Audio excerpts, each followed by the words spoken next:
I downloaded a screenshot from every single game on Steam and used a neural network to build the gaming map, a landscape where games that look alike cluster together. Can we actually learn something from how the most successful games look and how they are presented on the platform? Not to keep you hanging, it's not crystal clear, but I'll walk you through some interesting patterns and you can decide on your own. Let me start with the method. I pull data for all Steam games straight from the source, through their APIs and a bit of web scraping. That includes game tags, prices, reviews, and URLs for the promotional images used in each store page. I then wrote a small script to download some of those images. I focus on the first one that appears in the gallery, and on the header, the wide image that usually includes the game's title and serves as the main visual identity on Steam. Altogether, that gave me around 130,000 images of each type, which I downscaled into low-resolution thumbnails for analysis. That's a lot of pictures. Running the next steps on all of them wasn't computationally feasible, so I narrowed the dataset to just over 10,000 games. To keep it meaningful, I included every game with more than 3,000 reviews and the 5% random sample of the rest. About 3,700 popular titles and 6,800 smaller ones, shovelware included. I then used a type of machine learning model called a neural network, specifically EfficientNet v3, to process the images, treating screenshots and headers as two separate groups. I chose this model because it performs well with large image datasets, and it's been shown to identify games from screenshots with high accuracy. Neural networks need data to learn patterns. For training, I used a reference dataset called ImageNet 1K, over 1 million labeled pictures across 1,000 categories, from animals and vehicles to everyday objects, just to give the model a broad visual foundation. Models like this output huge numerical vectors that describe each image. In this case, more than 1,500 values capturing different visual features. That's way too many dimensions for us humans to picture. So I used an algorithm called T-Distributed Stochastic Neighbor Embedding. We usually call it t-SNE for short and pretend we remember what the letters stand for. I used it to compress those high-dimensional results into just 2 dimensions, while keeping similar images close together and different ones farther apart. Once I had those 2-dimensional coordinates, I plotted each image as a dot on a plane. And there it was, a map of game visuals for both headers and screenshots. Exploring the map is already quite fun, but it gets even more interesting once we start adding metadata. Throughout the video, I'll color the dots using different pieces of game information pulled from Steam. Keep in mind, the classification pipeline never saw any of this metadata, so if you notice clusters appearing, those patterns are things the model inferred entirely on its own, from visuals alone. For instance, here are the games tagged as 3D, and here the ones tagged as 2D. It looks like the model decided to place 3D on the left and 2D on the right. We can also look at specific genres. Some were captured with good accuracy, like racing games or visual novels. Maybe those images are too representative, like every racing game shows a race car. Or maybe they are just easy to identify given the training data I used. Other genres like platformers or roguelikes don't cluster as clearly. Perhaps they simply don't have a single distinctive look. I'll share these plots so you can explore them yourself, but for now, here are some of the regions that stood out to me. For instance, there's a large cluster of action games, mainly shooters, on the left, and the zone I'll politely avoid in this video up at the top. The big mass in the center is harder to label, but it forms a smooth transition between nearby groups. Next to shooters, we find dystopian-looking titles, then roads, vehicles and sci-fi spaceships, top-down RPGs, 2D fighting games, 2D platformers, all the way to puzzles. Overall, the neural network produces sensible layout. Images that sit closer together really do look alike, in both scene elements and visual style. Without going into too much detail, we can also compare this with the map of headers. Some of the previous groups remain clearly defined, like racing games, but others that clustered neatly using screenshots look much more diverse here, such as horror games. Interestingly, the neural network also managed to tell 2D and 3D games apart just from their header images. That suggests these banners carry some real gameplay information. It's the kind of insight that's actually useful. Players might be reading into it the same way the model does. It's also fascinating to look at the small islands along the edges of the map. Bits of game art the model decided to isolate from the rest. What makes them stand out? Some of them match games already known for their originality, especially in art style and graphics.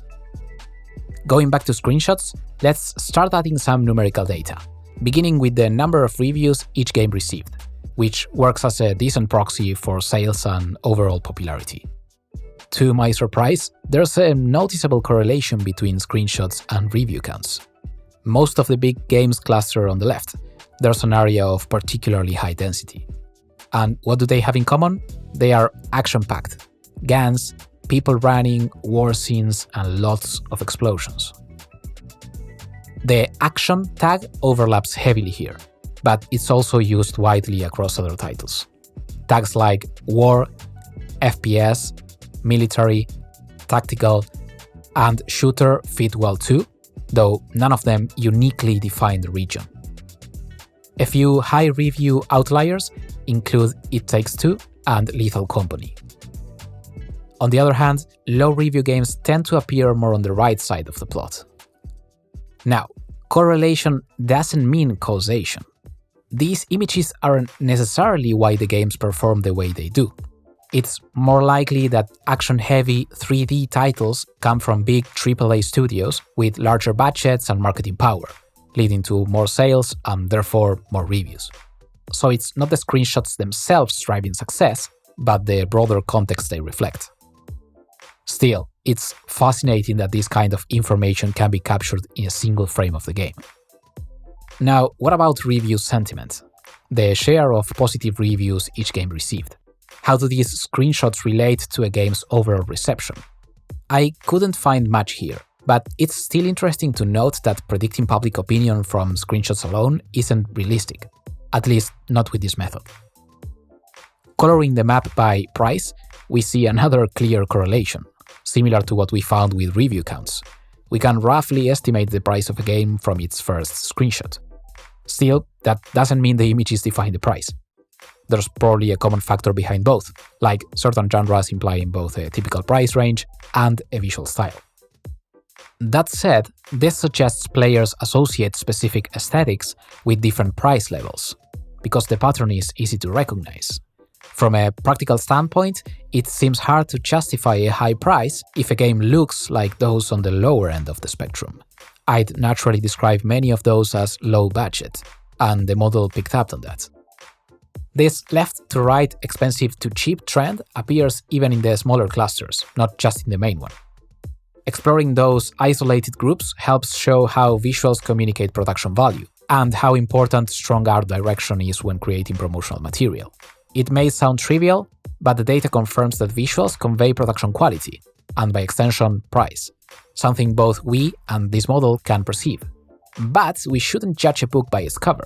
We saw sentiment is all over the place, and even low-budget titles can have very positive reviews. I also wanted to quickly highlight that these same patterns show up when looking at game headers. The neural network grouped games by number of reviews and price in a similar way, and failed to capture review sentiment once again. I find it fascinating that these banners carry almost the same information as actual screenshots from the game. I'd guess developers are putting a lot of thought into what their header communicates.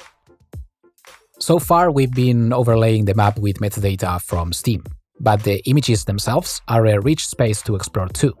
I wrote some code to calculate a few basic pixel-level features. Here's the dominant color in each image. It turns out to be a fairly useful attribute for classification.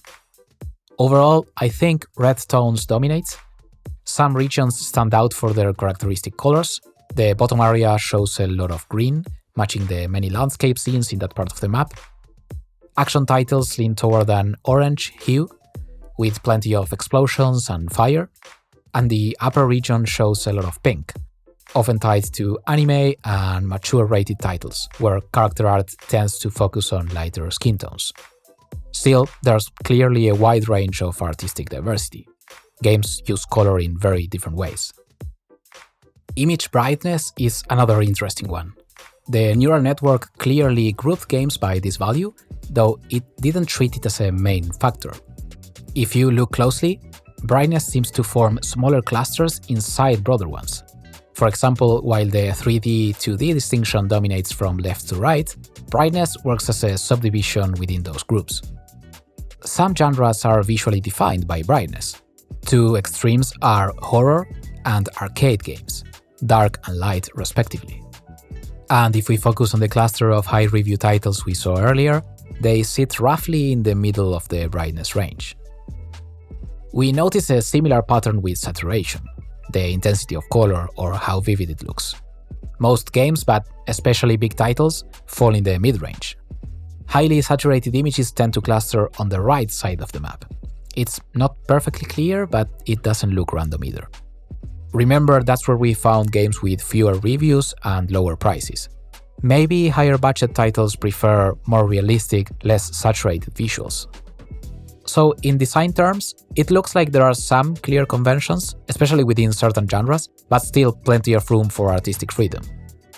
I'll let you explore these insights for the case of headers on your own, along with a few other curious data points I left out of this video. There's a link to the charts in the description, and if you'd like to dig deeper, you can become a member on Patreon to access the entire project. This exercise showed that even a single low-resolution frame of a game can hold a lot of useful information. Maybe a similar pipeline could help with things like genre detection or auto-tagging based on visual cues. Still, within this exploratory context, broad conclusions are hard to draw. The gaming map feels most valuable when used for specific questions. Developers could use it as a reference, a source of ideas, or simply inspiration for art direction, exploring both the clusters and the odd ones out. The method has plenty of limitations, but that's fine. The goal was to look at data from a different, more visual angle and spark new ways of thinking. Building the pipeline also pushed me to study topics I wasn't very familiar with, like neural networks. If you'd like to dive deeper into that, let me recommend the sponsor of this video, Brilliant. If you made it all the way to the end, you're probably into these kinds of topics. Brilliant turns anyone into a science person with fun visuals, but also through interactive problem solving. Their computer science courses help you build a strong foundation, even if you're just getting started, and develop the confidence to tackle more complex ideas. The lessons are crafted by real human experts, covering everything from algorithmic thinking to AI and, yes, neural networks. I personally find Brilliant super helpful to stay sharp and refresh skills I'm rusty on, but also as a friendly yet comprehensive way to explore new topics. To learn for free on Brilliant, go to brilliant.org/newbie-indie-game-dev, scan the QR code on screen, or click on the link in the description.